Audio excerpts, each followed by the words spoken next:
capítulo 1, dos versos 1 ao 6.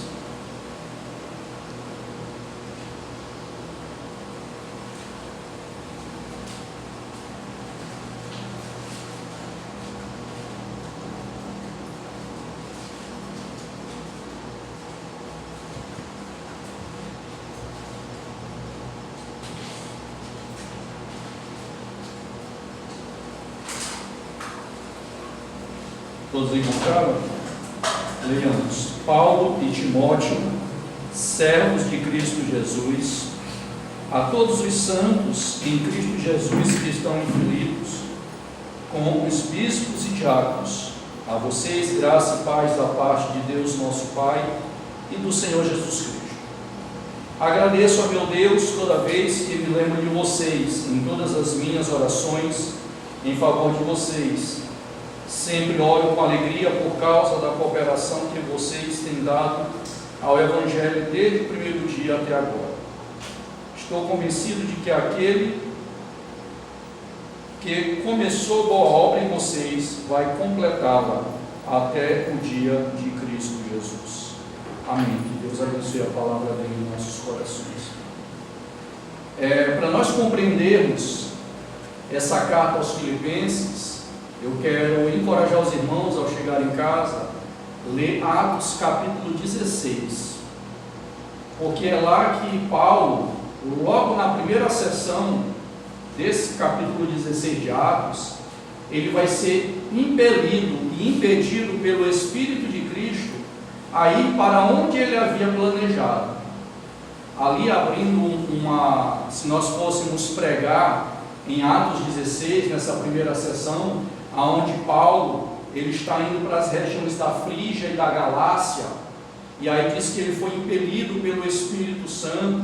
Aí depois ele tenta ir para a fronteira de Mísia, indo em direção a Bitínia, e chega em Troade, e o texto fala, usa uma expressão, e eles tiveram que contornar.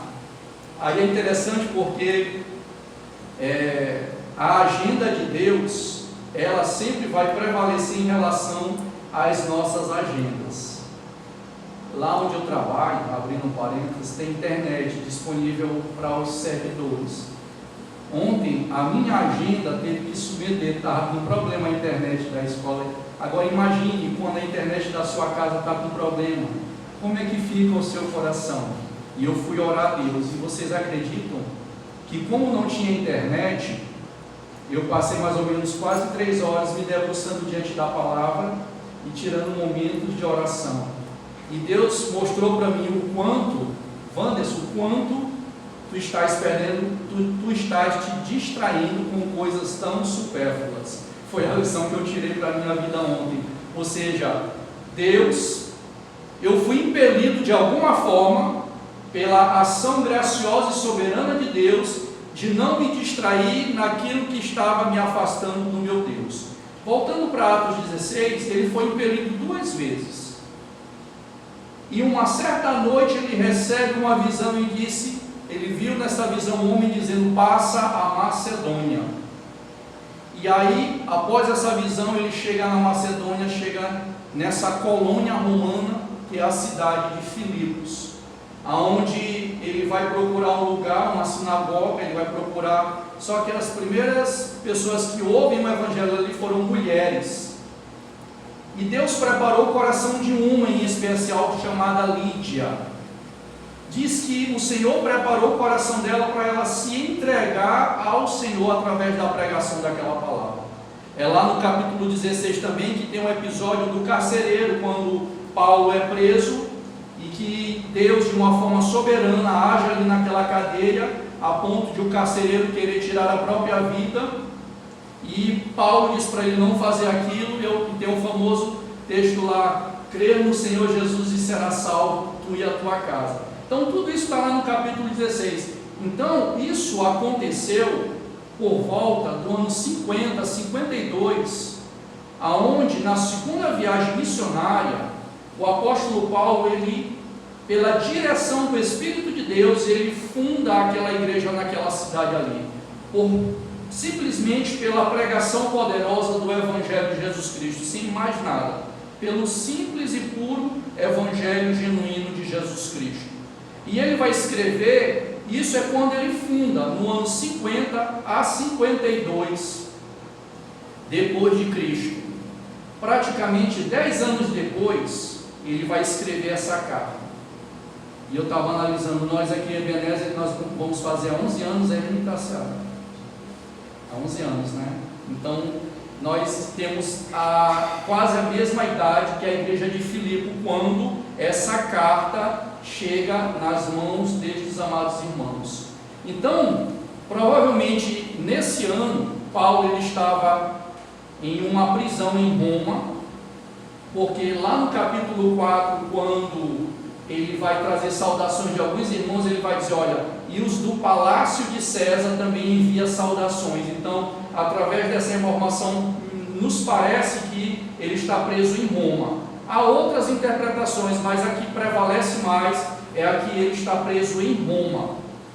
E é interessante que aparentemente há um contraste, porque essa carta aos Filipenses, ela é apelidada da carta da alegria.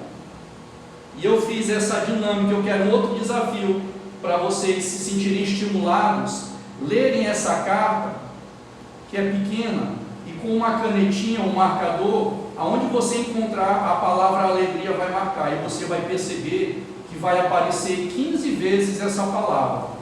Alegria ou regozijo, ou algo que está correlatado como sinônimo, uma palavra que está relacionada à alegria. Então, ela é chamada dessa carta da alegria. Mas por que Paulo ele escreve essas cartas? Primeiro, para agradecer a esses irmãos. Paulo, em outras cartas, ele inicia mostrando que ele é apóstolo. Aqui, ele usa a expressão Paulo e Timóteo, servos de Cristo, que é a palavra no grego doulos, que é escravo. Por que ao invés de apóstolo, ele inicia com servo? Porque aqui ele tinha uma profunda intimidade com essa igreja.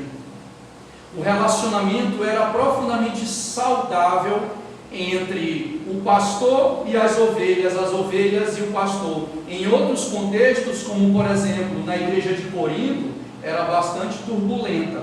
A igreja de Corinto até duvidava do apostolado de Paulo, por isso que ele inicia com a expressão apóstolo, para mostrar de que fato ele era um apóstolo não por vontade própria, mas por um chamado sobrenatural do próprio Cristo, como nós vemos lá em Atos capítulo 9, no capítulo 10, quando Deus chama soberanamente a vida de Paulo para servi-lo e sofrer por causa do nome de Jesus. Então, primeiro, para agradecer a esses irmãos, no capítulo 4, Paulo vai mostrar a profunda gratidão que ele tem para esses irmãos, porque foram uma das poucas igrejas, ou a única igreja, que contribuiu com ele nas cadeias, não só com oração, mas com presença, com oração, com presença física e com money, e com financeiro. É uma ajuda completa. Agora imagine você, da parte de Deus, aparece alguém para lhe ajudar com presença física, com oração, ajuda espiritual e com ajuda financeira. Você não vai ficar grato eternamente por Deus e por essa pessoa? É isso que está acontecendo aqui. Tanto é que no capítulo 4, Paulo vai dizer, olha, vocês lutaram comigo nas minhas tribulações, nas minhas cadeias, lá no capítulo 4. Por que eu falo que eles ajudaram com presença?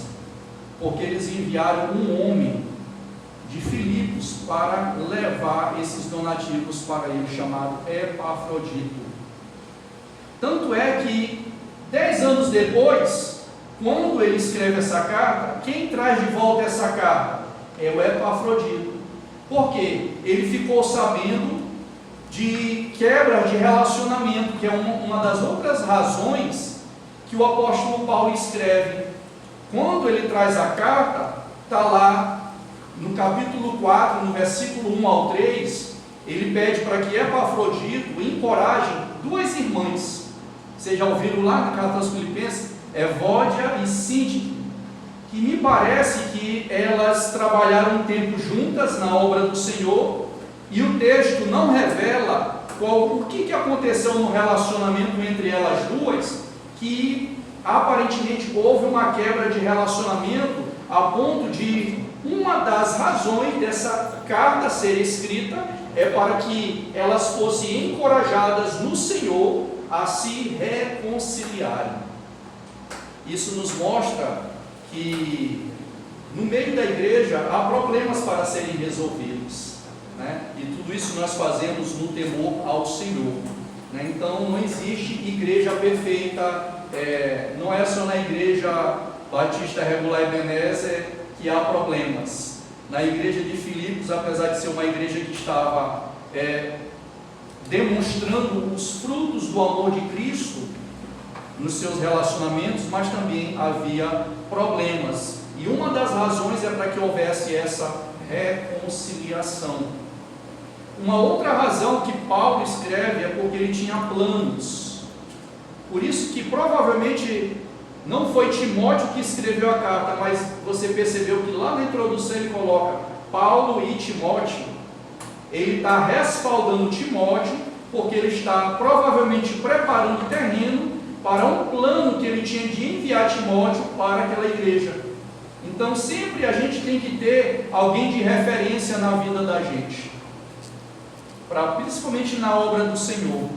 Então ele é agradecido pelas ofertas, ele está preocupado com essas duas irmãs que trabalharam na obra do Senhor e que precisam voltarem a se relacionarem no amor e no temor a Cristo. Ele tem planos para enviar Timóteo e ele também está advertindo contra falsos mestres. Ele vai dizer especialmente os da circuncisão, que é Gálatas também. Ele vai trabalhar muito nessa questão, combatendo os falsos mestres da circuncisão.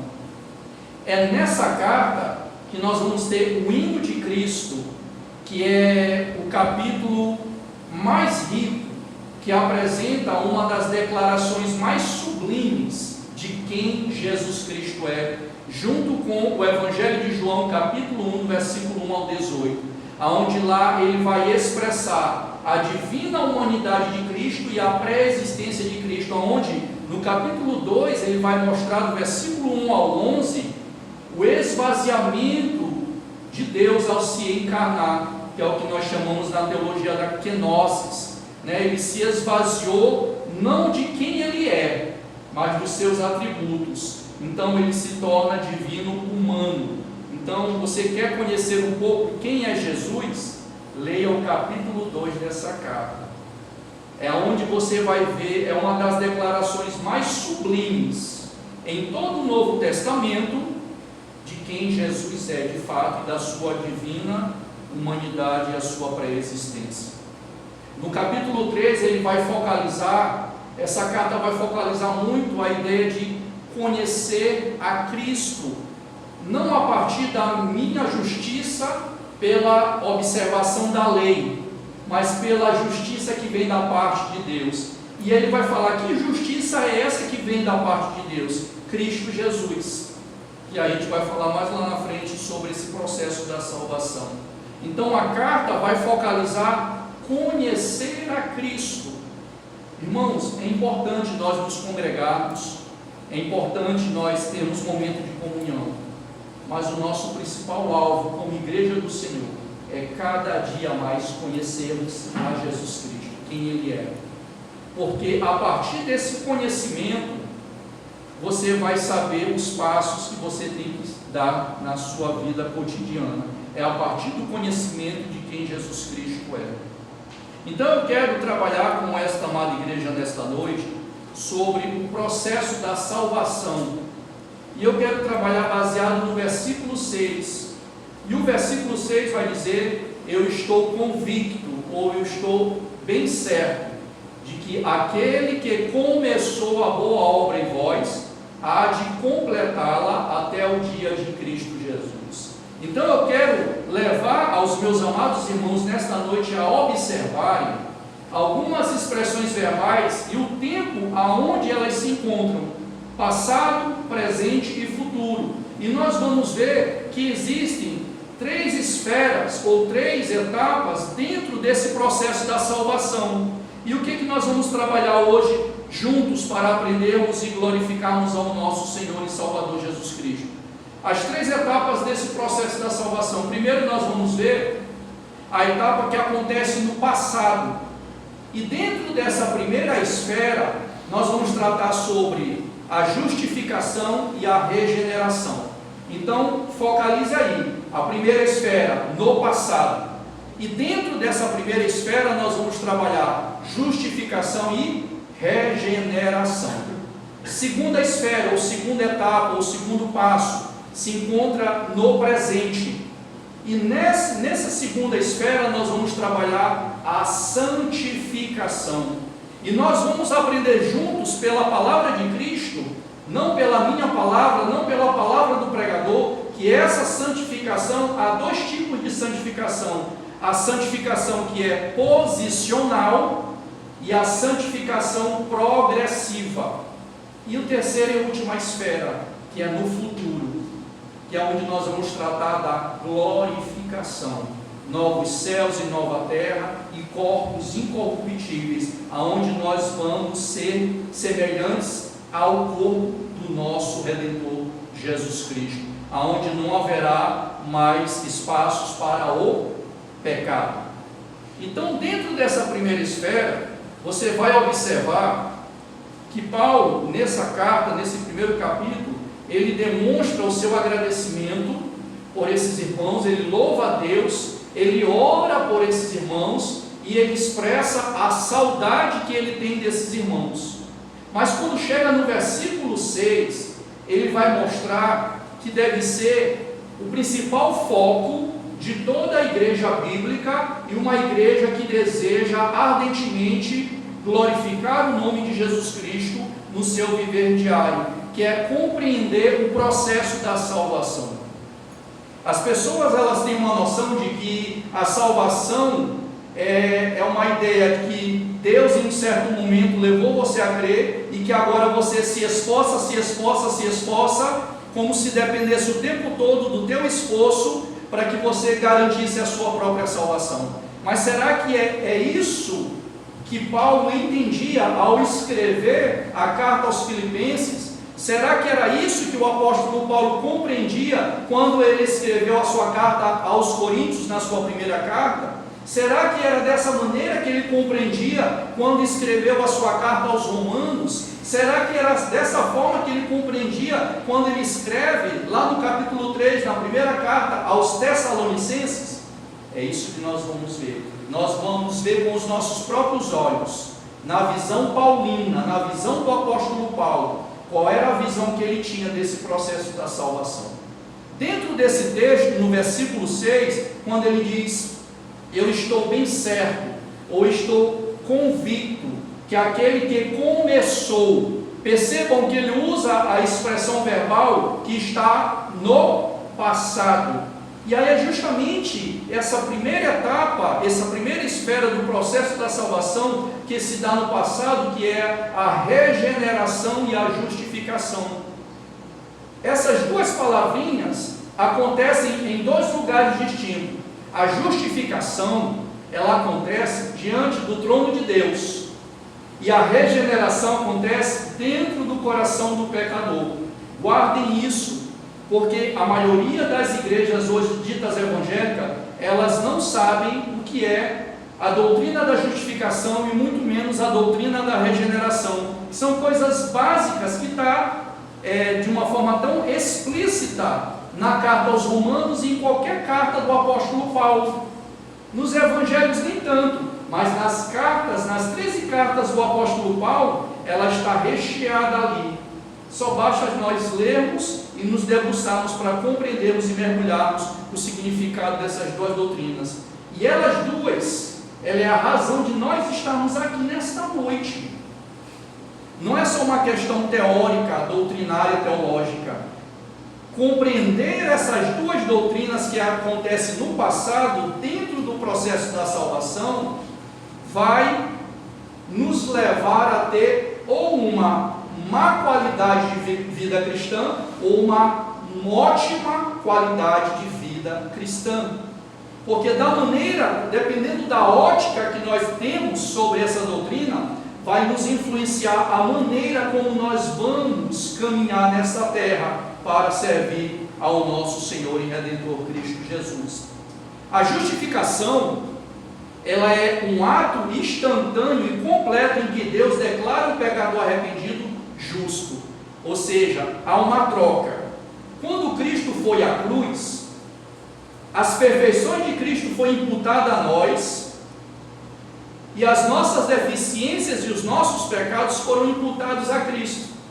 Aquilo que não conheceu o pecado se fez maldito por nós, como fala na segunda carta aos Coríntios, no capítulo 5, do versículo 18 ao 20.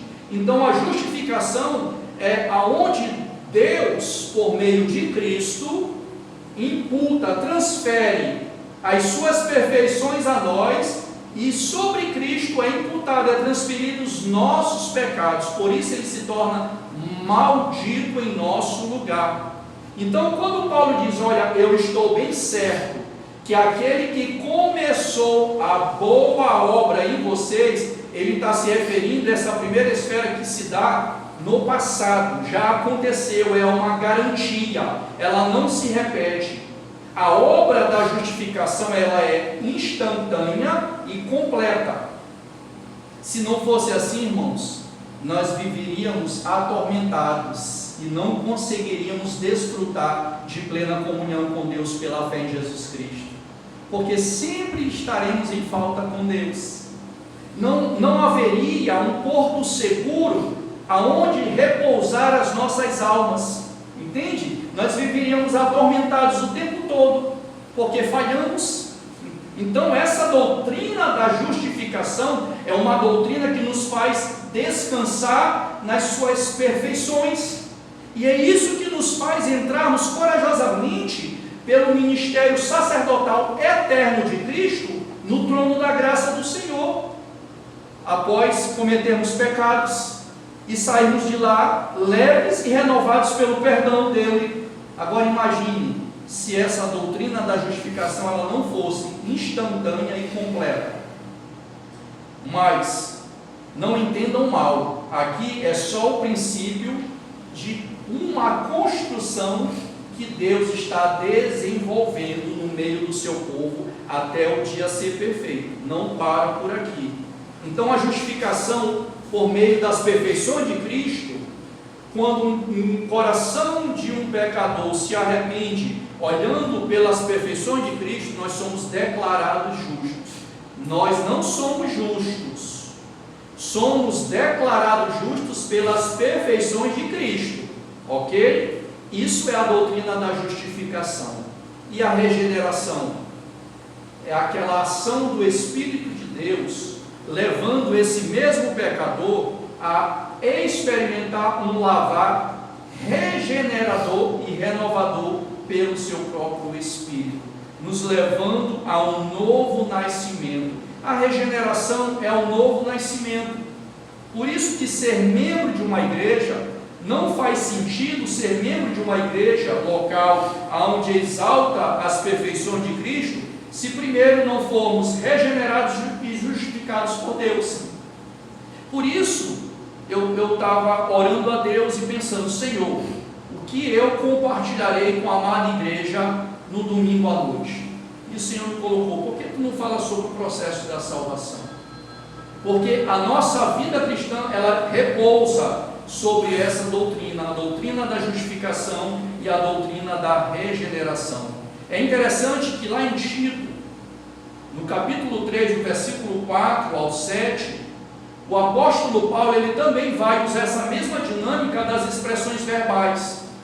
Por exemplo, ele diz assim no versículo 4, mas quando da parte de Deus, nosso Salvador, se manifestou a bondade e o amor pelos homens, não por causa de atos de justiça por nós praticados, mas devido à sua misericórdia, olha ele usando novamente a expressão do passado, ele nos salvou pelo lavar regenerador e renovador do Espírito de Deus. Ele nos salvou. Mais uma vez aqui, escrevendo para o seu filho na fé Tito, ele está apontando para algo que já foi realizado não pelo homem, mas por Deus. essa obra da justificação e da regeneração no coração do pecador, levando esse pecador a crer e a se arrepender no que Cristo fez em seu favor na cruz do Calvário, ela é obra exclusiva de Deus.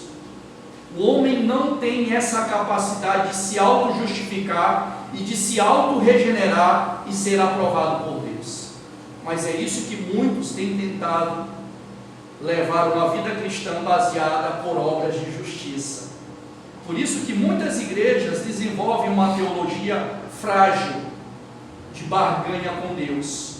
Tudo que faz é barganhando com Deus, a fim de chamar a atenção de Deus. O que chama a atenção de Deus é o sacrifício do seu Filho Jesus Cristo realizado na cruz do Calvário. É isso que nos conecta com Deus, que nos faz religar com Deus, é o nosso religário, é o próprio Cristo. E Ele continua, Ele nos salvou por esse lavar regenerador e renovador do Espírito Santo. E agora Ele vai dizer, Ele nos salvou e Ele derramou generosamente. Mais uma vez, Ele usa a expressão no passado, salvou e derramou graciosamente, generosamente, por meio de Jesus Cristo, nosso Salvador. Então, nós percebemos que o apóstolo Paulo, quando está escrevendo essa carta aos Filipenses, ele começa agradecendo aqueles irmãos, ele começa revelando o conteúdo da oração que ele havia feito por esses irmãos quando estava na prisão, e ele era grato e pela generosidade do coração desses irmãos, mas agora ele vai fundamentar o porquê que eles se comportavam daquela maneira. Era fundamentado em algo que Deus já havia feito. Era como se Deus estivesse pavimentando uma bela estrada, aonde os elementos principais dessa pavimentação se chama justificação e regeneração. Ou seja, a justificação e a regeneração que é realizada por Deus no coração do pecador, ela é uma pavimentação preparando esse pecador que agora é retirado do reino das trevas e colocado no reino da luz, para entrar no segundo processo, que é o processo da santificação. Não tem como entrar na segunda esfera se essa primeira, que é composta dessas duas doutrinas, acontecer na vida desse pecador. Ele vai tentar viver uma vida cristã fundamentada nele mesmo, porque ele não vai ter paz, ele não vai conseguir se sentir perdoado por Deus. A doutrina da justificação, ela nos traz paz com Deus. Romanos capítulo 5, no versículo 1 e 9 vai falar isso. Tendo sido, pois, justificados, temos paz com Deus. Olha que interessante. Então, por que precisamos compreender a doutrina da justificação? Porque sem compreendermos e sermos alvos dessa justificação que é realizada no trono de Deus, nos declarando justos pelas perfeições de Cristo, nós não temos paz com Deus. Só que essa paz que ele fala, na visão do Paulo, não é uma questão sentimental, é uma questão posicional. Porque na nossa sociedade, paz é estar zen, né? Hoje eu amanheci bem. Bom dia, flores, bom dia, planta. Aí você fica zen. Não, essa paz que Paulo está tratando aqui não é uma paz sentimental, não é uma paz que é movida por nossas emoções e sentimentos, aonde você só se movimenta bem se as suas emoções estiverem bem. Se não estiverem, você nem se movimenta, não tem coragem nem de levantar da cama, porque você não está se sentindo bem, não. Mas é apesar disso. Esta paz com Deus, gerada pela justificação, porque fomos justificados por Deus em Cristo, pela fé em Jesus Cristo, é uma paz que nos tirou de uma posição, por isso que eu falei que é posicional. Ela nos tira de um estado de inimizade e nos coloca agora para uma posição de amizade. Quando éramos inimigos, nós estávamos debaixo do juízo e da ira. Quando Deus nos tira dessa posição de inimigos e nos coloca agora em posição de amigos de Deus por meio de Cristo, agora nós temos paz com Deus. Você não tem medo de entrar no trono da graça de Deus. Eu não tenho medo, após cometer um pecado, é lógico que eu não estou falando de premeditar o pecado, mas enquanto na sua caminhada cristã você cometer algum pecado e o Espírito gera tristeza no teu coração, te impelindo a confessar, quem compreende isso tem paz com Deus e vai imediatamente, confiantemente ao trono da graça do Senhor e sai de lá se sentindo profundamente abraçado por Deus, perdoado por Deus, restaurado por Deus e revigorado por Deus. Porque se tem uma coisa que Satanás quer fazer no meio da igreja, é gerar tristeza por causa do nosso pecado. Mas você precisa inundar a sua mente com as promessas, frutos da obra justificadora de Deus em Cristo Jesus, para que você se sinta confiante ao entrar no trono da graça de Deus. Quantas pessoas ficam no meio do caminho, paralisadas, porque cometeram pecados e acham que Deus virou as costas, mas é porque ainda não parou para compreender a fundo o que Deus realizou no seu trono, nos declarando justos por meio de Jesus Cristo. Irmãos, isto é libertador. Vocês já prestaram atenção que quando a gente comete algum pecado, nós sentimos uma profunda tristeza, mas enquanto nós não adentramos ao trono da graça do Senhor, mais tristeza nós sentimos. Mas quando você vai confiantemente pelos méritos de Cristo ao trono da graça do Senhor, e você rasga o seu coração, e você sai dali se sentindo leve, sentindo profundamente perdoado por Deus, nada paga isso, meus irmãos. Talvez seja por isso que muitos irmãos nossos, e até nós em alguns momentos da nossa vida cristã, estamos tão abatidos, estamos tão desanimados, tão entristecidos com um peso, porque ainda não compreendemos que a vida cristã, toda a nossa ação na vida cristã depende anteriormente de uma ação de Deus. E essa ação de Deus, ela foi dada no trono dele e se chama a justificação pela fé em Jesus Cristo. Irmãos, quando eu comecei a compreender isso foi libertador na minha vida. Quando eu morava na cidade operária, o pastor havia falecido e eu tomei de conta por quase 2 anos numa igreja. E Deus me direcionou, a gente passou mais de ano no grupo das mulheres, no grupo dos homens e no grupo dos jovens, aos sábados. Eram 2 sábados ao mês. E eu nunca me esqueci quando, nesses 2 sábados, durante esse ano todinho, foi só trabalhando a doutrina da justificação. E uma vez eu fui dar esse estudo para os jovens. E uma jovem que já estava há muito tempo na igreja, batizada já há mais de 10 anos, ela ficou maravilhada quando eu comecei a explicar a doutrina da justificação. Ela disse: eu nunca tinha ouvido isso. E aí surgem algumas interrogações. Talvez porque aonde ela estava, nunca ninguém havia ensinado algo que estava tão explícito nas cartas do apóstolo Paulo, e que nos ajuda a vencer batalhas no nosso dia a dia, irmãos, quando nós compreendemos. Compreender uma boa doutrina, uma boa teologia saudável, não é apenas para debatermos, mas é para nós aplicarmos no nosso viver diário, e até para conseguir vencermos alguns entraves que há na nossa caminhada de vida cristã, seja para os jovens, para os homens, para mulheres, para pastores, para líderes, para a igreja de um modo em geral. Então nós percebemos que em Romanos capítulo 5, tanto no versículo 1 quanto no versículo 9, Paulo vai repetir a mesma expressão: tendo sido justificados.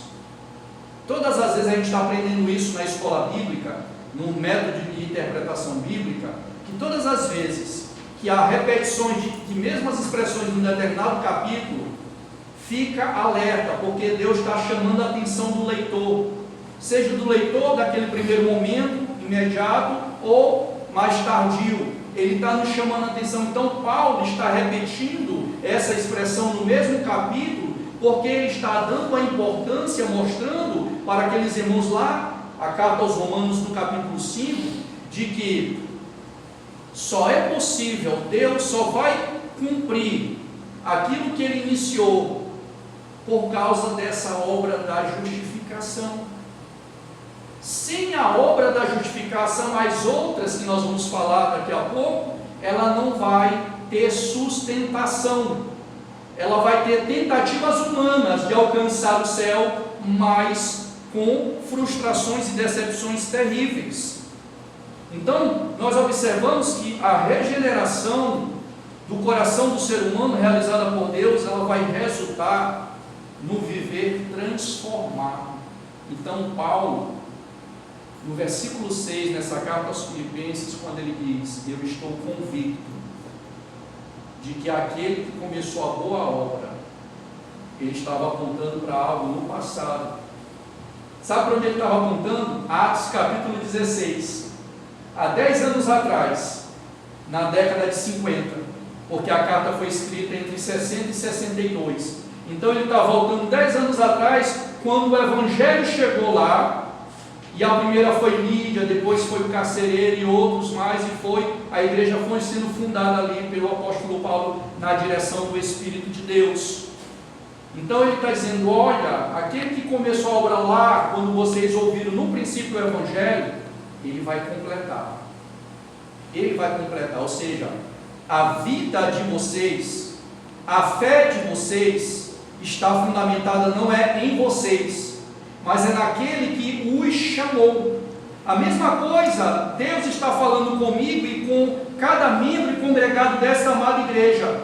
A nossa vida cristã, a nossa fé, ela não está fundamentada nas circunstâncias. Ela não está fundamentada nas provações que eu e você estamos passando. Ela não está fundamentada nas tribulações, mas ela está fundamentada no que Deus realizou em nosso favor. E isso é de suma importância para toda a igreja de Cristo compreender essa doutrina da justificação e da regeneração. Então, a primeira esfera desse processo da salvação acontece no passado. Nós somos justificados e regenerados por Deus. Agora, essa justificação e essa regeneração vai nos preparar, vai ser a pavimentação, essa estrada que vai pavimentar para passarmos pelo processo agora da santificação. Então nós vamos perceber que a segunda esfera desse processo da salvação acontece no presente. Ela é uma mescla, ela acontece no passado, porque ela ao mesmo tempo é uma posição, mas ao mesmo tempo ela é progressiva. E vocês vão já compreender isso quando eu falo que a santificação ela é uma posição e ao mesmo tempo há uma progressividade. Quer ver? Abra a sua Bíblia na primeira carta aos Coríntios, no capítulo 1, versículo 2. Alguém pode fazer essa leitura? Um jovem. Eu gostaria de ouvir um jovem fazendo essa leitura em alto bom som para a glória de Deus. 1 Coríntios, capítulo 1, versículo 2.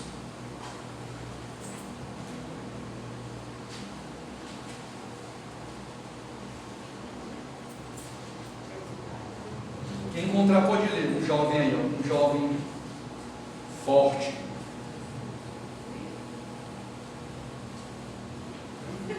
A igreja, 1 Coríntios 1, 2. Amém. A igreja de Deus que está em Corinto, aos santificados em Cristo Jesus, chamados para ser santos, por todos os que em todo lugar invocam o nome do nosso Senhor Jesus Cristo, Senhor deles e nosso. Percebam, vocês perceberam o jogo de palavras que há aí? Primeiro ele diz assim, ó, a igreja de Corinto, que está em Corinto, primeiro ele diz aos santificados. Essa expressão aos santificados tem a ver com o chamado de Deus que os coloca em uma nova posição. Por isso que eu falo que a santificação ela é posicional. Deus te chamou para crer em Jesus, e nesse ato de crer e se arrepender, você agora é santificado, você é posicionado por Deus. É um ato de Deus na sua vida, na vida de cada membro da igreja. Mas ao mesmo tempo você percebe que no texto ele vai dizer, olha, vocês que são santificados, mas também vocês são chamados para serem santos. Ou seja, Deus te coloca numa posição de santidade. Você é santificado no ato que Ele te chama, mas é minha responsabilidade, sua responsabilidade, continuarmos fazendo essa manutenção nesse processo de santificação. De que forma? O apóstolo Paulo, quando escreve a sua carta em Tito, ele vai dizer que a graça salvadora que foi manifestada a todos os homens, ela nos ensina, essa graça de Deus, a renunciar à impiedade, às paixões mundanas, para que saibamos ter uma maneira de viver sensata, justa e piedosa nesta era presente. Então, Paulo, quando escreve a sua carta a Tito, ele está dizendo que essa graça, nós fomos chamados pela graça e fomos posicionados, somos santificados. Mas agora é nossa responsabilidade, por meio dessa graça, nós somos habilitados a renunciar. E ele vai dizer, a renunciar o quê? A impiedade, renunciar o quê? As paixões mundanas, para quê? Para vivermos uma vida o quê? Sensata, justa e piedosa. Aonde? Nesta era presente. Então a resposta, é por isso que eu amo a principal lei da interpretação hermenêutica, é que a Bíblia, ela mesma interpreta ela mesma. Então, quando nós estudamos, nós vamos percebendo que aquilo que fala em determinado texto vai ser respondido em outro texto. Então, dentro desse processo de santificação, nós somos chamados pela graça, nós somos habilitados por essa graça, e nós somos capacitados por essa graça para vivermos uma vida de renúncia. E eu sei que cada dia mais, principalmente para os jovens, está ficando muito mais estreito. E eu digo para vocês, quando eu saí do mundo das drogas, que eu conheci a Jesus, ou Ele me levou a encontrar-se com Ele, eu mergulhei de cara no corpo de Cristo. Me envolvi no grupo de evangelização de jovens, me envolvi muito com as senhoras de oração da igreja. Na verdade, as minhas primeiras amizades foram as senhorinhas de oração, depois que foram jovens, depois de quase um ano que eu me envolvi com jovens. Isso eu estava com 18 anos e meio. E eu nunca mais saí. E até hoje eu sou grato por cada uma das mulheres. Algumas já foram promovidas, outras ainda estão vivas.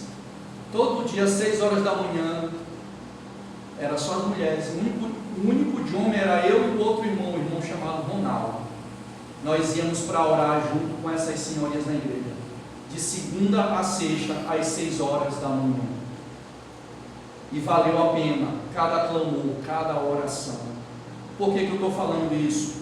Porque você que é jovem, você tem um chamado. Você foi chamado, não foi por homens. Você foi chamado, foi pela graça de Deus. E essa graça de Deus é que te capacita a renunciar a todo tipo de impiedade, todo tipo de paixão mundana, para que você tenha uma vida sensata, justa e piedosa nesta era presente. Então essa graça, ela nos habilita, ela nos capacita a vivermos uma vida de santificação. Santificação não é viver com a cara fechada ou passar 24 horas em jejum e oração, mas santificação é compreender que ela só é possível ser aplicada no nosso viver diário, porque essa graça que foi manifestada de forma graciosa a todos os homens, a mim e a você, é ela que nos ensina É ela que nos habilita, é ela que te capacita. Então, todas as vezes que você se sentir fraco na fé, todas as vezes que você se sentir enfraquecido na fé, sem ânimo para buscar a Deus, sem ânimo para meditar nas Sagradas Escrituras, não se desespere. Lembre-se, guarde essa promessa da palavra de Deus, que essa graça salvadora que foi manifestada a todos os homens, é ela que te chamou, é ela que te capacita, é ela que te revigora, é ela que te dá prazer, é ela que te dá ânimo, é ela que te encoraja a dizer não para o que tem que ser dito como não, tudo aquilo que te afasta de Deus, tudo aquilo que faz você dar um mau testemunho. É ela que te habilita, é ela que te encoraja, não é o homem. É obra de Deus em você, é obra de Deus no meio da igreja, é obra de Deus em nossos corações. E aí é por isso, irmãos, que nós perseveramos. Então, nós vemos que nesse processo de salvação, nós vemos a justificação, a regeneração, que é um pavimento para essa santificação. Então nós vamos observar que essa santificação, ela vai nos levar a uma terceira etapa, a terceira e última etapa desse processo, que é justamente o que acontece no futuro. Percebam que no versículo 6 do capítulo 1, na carta aos Filipenses, ele vai usar uma expressão que está no futuro, apontando para algo que estamos aguardando, que é a volta de Cristo. Ele há de completar até o dia de Cristo Jesus, que é a glorificação. Talvez você possa se perguntar: eu fui alcançado pela graça, eu sirvo a Jesus, o desejo do meu coração é servir a Jesus, mas por que eu ainda peco? Por que eu ainda tenho conflitos dentro de mim entre amar a Deus e demonstrá-lo com atitudes, mas quando eu menos espero, eu já estou fazendo aquilo que desagrada ao meu Senhor? E quando eu descobri isso, pela palavra, isso também foi encorajador e libertador. Eu não sabia, mas as Escrituras nos ensinam que quando a graça nos alcança, nós somos libertos do poder e do domínio do pecado, mas não da presença do pecado. Porque os nossos corpos ainda recebem influência pecaminosa, e por isso vivemos esses conflitos. E não se desanime, não é porque você não é de Cristo, mas é porque ainda estamos vivendo momentos finais dentro dessa esfera da presença do pecado. Mas porém a graça agora te deu uma nova natureza que te habilita a combater esse combate com aquilo que leva você a ter práticas contrárias à vontade de Deus. É interessante que lá no 1 Coríntios, volte novamente lá para a primeira carta aos Coríntios, no capítulo 1, ainda para entrar em harmonia com essa terceira esfera do processo da salvação, que é a glorificação, novos céus, nova terra, e a experiência de corpos incorruptíveis, aonde não mais teremos conflito com o pecado. Mas até esse grande dia, nós precisamos compreender o que as Escrituras nos ensinam acerca desses conflitos, e aonde nós devemos ancorar a nossa vida, em qual porto seguro. E a Bíblia nos dá vários textos para descansarmos nessas verdades. 1 Coríntios capítulo 1, versículo 8 diz assim: enquanto vocês esperam que o nosso Senhor Jesus Cristo seja revelado, Ele os manterá firmes até o fim, de modo que vocês serão irrepreensíveis no dia de nosso Senhor Jesus. Parece muito com o que Paulo está tratando no versículo 6 da primeira carta, do primeiro capítulo aos Filipenses. Ele há de completar até o dia de Cristo Jesus. Aqui ele está dizendo: olha, Ele vai manter vocês firmes até o fim. Então Paulo, ele tinha a convicção que dentro desse processo de salvação, justificação, regeneração, santificação, e agora até chegar o momento da experiência da glorificação, Paulo, não só na carta aos Filipenses, mas quando ele escreve aos Coríntios, e nós vamos ver um outro texto lá em Tessalonicenses, Paulo não tinha sombra de dúvida que era Deus era pelo poder do seu Espírito, aplicando a palavra de Cristo em nossos corações, no meio da sua igreja, no meio dos seus eleitos, daquele que Ele tem chamado para si.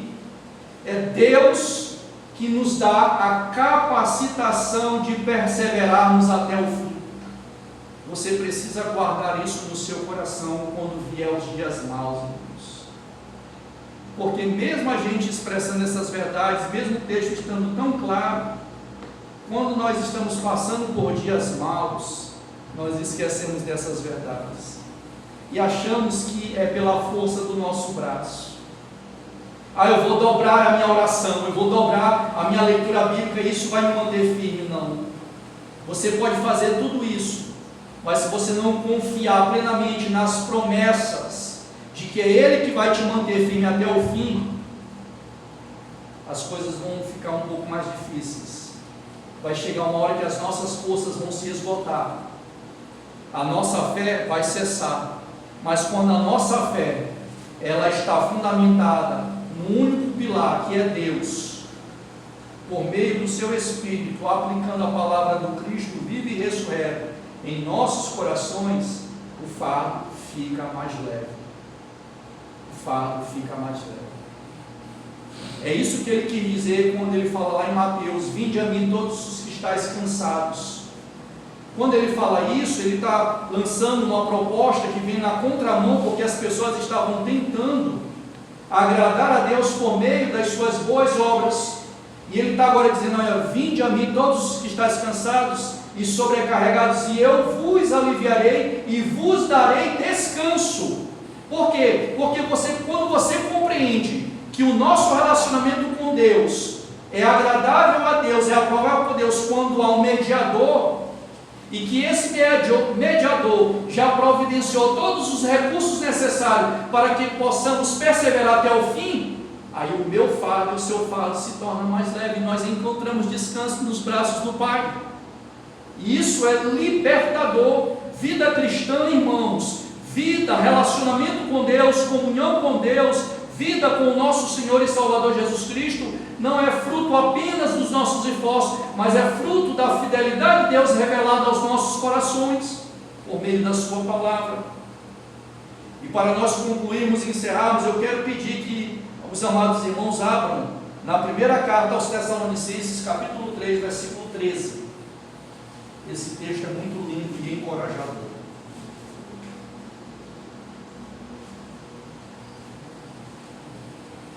1 Tessalonicenses, capítulo 3, versículo 13.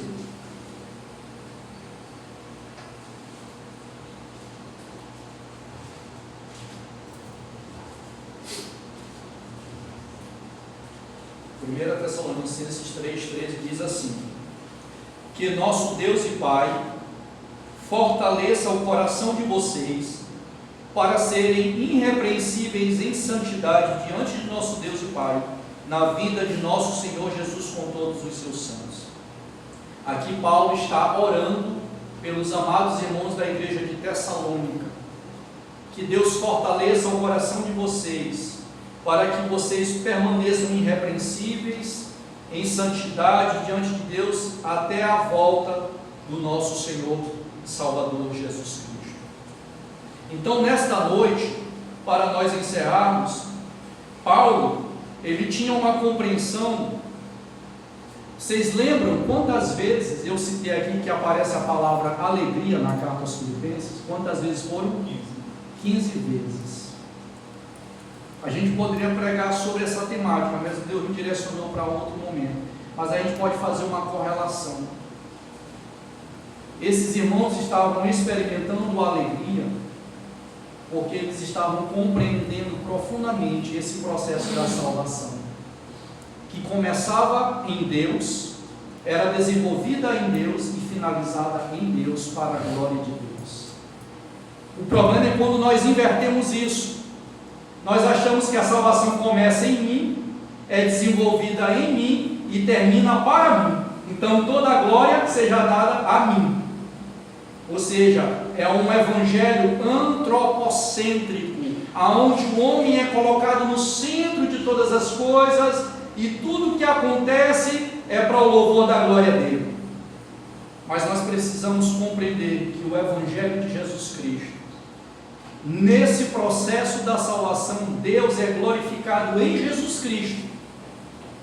No começo, que é por meio da justificação e da regeneração, no processo de desenvolvimento, que é a santificação, e quando nós vamos receber corpos incorruptíveis, que é o último estágio da glorificação. Por isso que Paulo fala que tudo é por meio dele e para ele são todas as coisas. E que nós possamos, como igreja do Senhor, assim como a igreja de Filipos, experimentar alegria em meio ao caos, compreendendo essas doutrinas do processo da salvação, que começa em Deus, é desenvolvida por Deus e vai terminar apontando para Ele, para a glória e para o louvor do seu nome. Que nós continuemos focados nessas verdades e que essas verdades, como nós lemos o último versículo de 1 Tessalonicenses, capítulo 3, versículo 13, fortaleça os nossos corações até o dia de Cristo Jesus. Que Deus assim nos abençoe e Deus seja louvado agora e para todo sempre.